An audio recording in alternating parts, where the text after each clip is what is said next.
ఎన్నికల టైంలో ఏపీ రాజకీయాలు వాలంటీర్ల చుట్టే తిరుగుతున్నాయి. ఎన్నికల కోడ్ అమల్లోకి రావడంతో వాలంటీర్లను ఎన్నికల విధుల్లో పాల్గొనకూడదంటూ ఎన్నికల కమిషన్ నోటీసులు జారీ చేసింది. అయినా కొందరు వాలంటీర్లు అధికార పార్టీకి సంబంధించిన కార్యక్రమాల్లో పార్టీ ప్రచారాల్లో పాల్గొంటుండడంతో ఈసీకి ఫిర్యాదు వెల్లువెత్తాయి. వాలంటీర్లు ఎన్నికల విధుల్లో పాల్గొనకుండా చర్యలు తీసుకోవాలని ప్రజా సంఘాలు కోరాయి. దాంతో స్పందించిన ఈసీ ఆంక్షలు విధించింది. అదే ఇప్పుడు అధికార ప్రతిపక్షాల మధ్య మాటల యుద్ధానికి దారితీసింది. ఏపీలో వాలంటీర్ల వ్యవస్థపై రాజకీయ దుమారం మరింత ముదిరింది. ఇప్పటికే జనసేన అధ్యక్షుడు పవన్ కళ్యాణ్ వాలంటీర్లపైన చేసిన వ్యాఖ్యలకు సంబంధించి కేసు నమోదైంది. ఏపీలో వాలంటీర్లపై కేంద్ర ఎన్నికల సంఘం కీలక నిర్ణయం తీసుకుంది. ప్రజా సంఘాల వరుస ఫిర్యాదులు, హైకోర్టు ఆదేశాలతో వాలంటీర్లపై ఆంక్షలు విధించింది. వాలంటీర్లతో సంక్షేమ పథకాలకు సంబంధించిన ఎలాంటి డబ్బు పంపిణీ కార్యక్రమాలు చేయించవద్దని ఆదేశాలు జారీ చేసింది.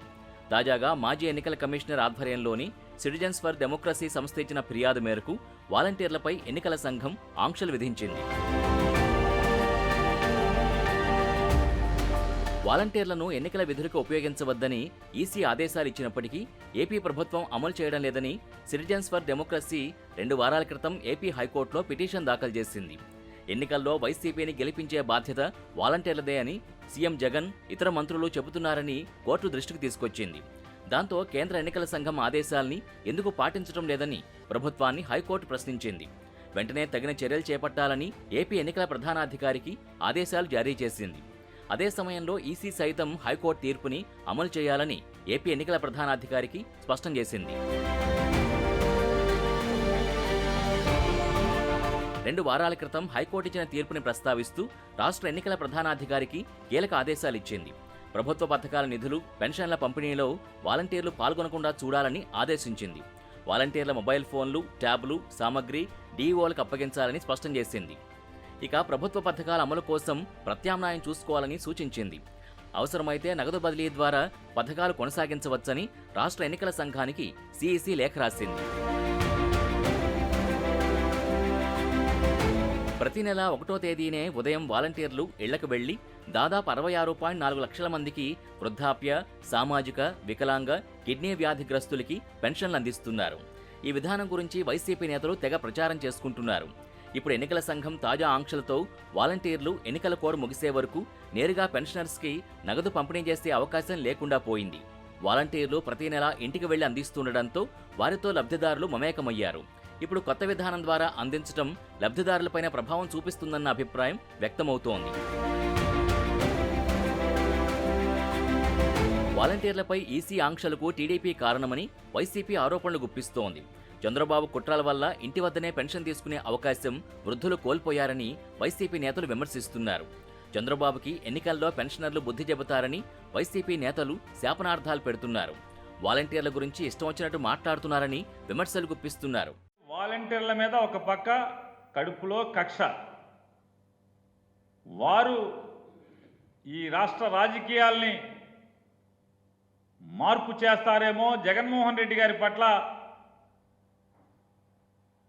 ప్రజల ప్రేమని జగన్ మీద మరింత పెంచే విధంగా కృషి చేస్తారేమని భయం ఒక పక్క. ఆ భయంలో ఇవాళ ఈ రకమైనటువంటి వారి పెన్షన్ సౌకర్యాన్ని ఇబ్బంది పెట్టేటువంటి పరిస్థితుల్లో ఏ రకంగా కుట్రలు చేసుకుంటూ వచ్చారో మనం చూస్తున్నాం. దాంతో టీడీపీ రాష్ట్ర అధ్యక్షుడు అంతే ధీటుగా కౌంటర్ ఇస్తున్నారు. పింఛన్ల పంపిణీకి డబ్బులు లేకే వైసీపీ కొత్త నాటకానికి తెరలేపిందని ధ్వజమెత్తారు. మీకు, నాకు, ప్రతి ఒక్కరికి కూడా తెలుసు, ఏ ప్రభుత్వం ఉన్నా సరే సంక్షేమ పథకాలు అందించవలసినటువంటి గురుతర బాధ్యత ప్రభుత్వంపై ఉంటుంది. ఈ మధ్యన ఒక పెద్ద డ్రామాకి జగన్మోహన్ రెడ్డి, వైసీపీ నాయకులు తెర తీసినటువంటి విషయాన్ని రాష్ట్ర ప్రజల దృష్టికి తీసుకురావాలనే ఉద్దేశంతోనే ఈరోజు మీ ముందుకు వచ్చానని చెప్పి తెలియజేస్తున్నాను. మొన్నటి వరకు 1వ తారీఖున ఎవరైతే పింఛన్దారులు ఉన్నారో వాళ్ళందరికీ పింఛన్లు ఇవ్వాల్సినటువంటి బాధ్యత ప్రభుత్వంపై ఉంది, ఇచ్చేవాళ్ళు. ఇప్పుడు ఎన్నికల కోడ్ వచ్చింది.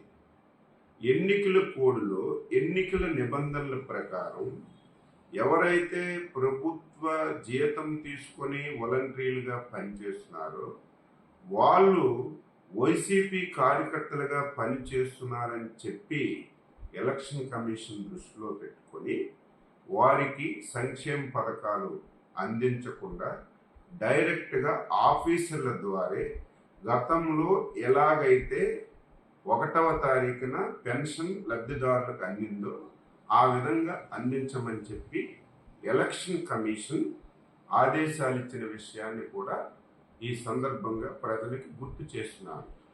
దీనిని ఈ దుర్మార్గమైనటువంటి ముఖ్యమంత్రి ఎప్పుడు తప్పుడు ఆలోచనలు, ఆయన చేసినటువంటి తప్పుల్ని ఇతరుల మీద నెట్టడంలో సిద్ధహస్తుడైనటువంటి ముఖ్యమంత్రి నిన్నటి నుంచి తెలుగుదేశం పార్టీపై అబండాలు వేయడానికి ప్రారంభించారు. వాలంటీర్ వ్యవస్థకు టీడీపీ వ్యతిరేకం కాదని, తాము అధికారంలోకి వచ్చాక ఆ వ్యవస్థను కొనసాగిస్తామని చంద్రబాబు ఇప్పటికే ప్రకటించారని గుర్తు చేస్తున్నారు. వాలంటీర్ల మూకుమ్మడి రాజీనామాలు కూడా వైసీపీ కుట్రైనని ఫైర్ అయ్యారు. ఇదేదో తెలుగుదేశం పార్టీ వల్లే రేపు పెన్షన్లు ఇంటింటికి రావని చెప్పి, రేపు తెలుగుదేశం పార్టీ వల్లే ఈ కార్యక్రమాలన్నీ ఆగిపోయాయని చెప్పి ప్రజలకి తప్పుడు సమాచారం ఇవ్వాలని చెప్పి జగన్మోహన్ రెడ్డి వారి బృందం అంతా ప్రయత్నం చేస్తున్నారు. ప్రజలారా, అసలు నిజం ఇందులో ఏమిటంటే ప్రతి నెల 2,000 కోట్ల రూపాయలు 31వ తారీఖు అయితే 31వ తారీఖు, 30వ తారీఖు అయితే 30వ తారీఖు ప్రభుత్వం పెన్షన్ల గురించి డబ్బులు ఉంచుతుంది. ఈ నెల కూడా 2,000 కోట్ల రూపాయలు పింఛన్ల గురించి ప్రభుత్వం ఉంచినప్పటికీ కూడా గత 10 రోజులుగా గమనించాలి ప్రజలారా. మరోవైపు రాష్ట్రంలో పెన్షన్ల పంపిణీకి తక్షణమే ప్రత్యామ్నాయ చర్యలు తీసుకోవాలని రాష్ట్ర ప్రభుత్వ ప్రధాన కార్యదర్శి జవహర్ రెడ్డికి టీడీపీ అధ్యక్షుడు చంద్రబాబు లేఖ రాశారు. వృద్ధులు, వితంతువులతో పాటు ఇతర లబ్ధిదారులకు సైతం నగదు రూపంలో పెన్షన్ మొత్తం చెల్లించాలని సూచించారు. గ్రామ సచివాలయం ఉద్యోగులు, ఇతర క్షేత్రస్థాయి సిబ్బంది ద్వారా సకాలంలో ఎటువంటి జాప్యం లేకుండా పెన్షన్ పంపిణీ జరిపేలా చూడాలన్నారు. అందుకోసం సచివాలయ సిబ్బంది పెన్షన్ మొత్తాన్ని బ్యాంకుల నుంచి తీసుకుని వెళ్లడానికి అనుమతించాలని, అందుకు అవసరమైన అన్ని అనుమతులు ఇవ్వాలని ఆ లేఖలో కోరారు. మొత్తం మీద రాష్ట్ర రాజకీయమంతా వాలంటీర్ల చుట్టే తిరుగుతోంది ఇప్పుడు.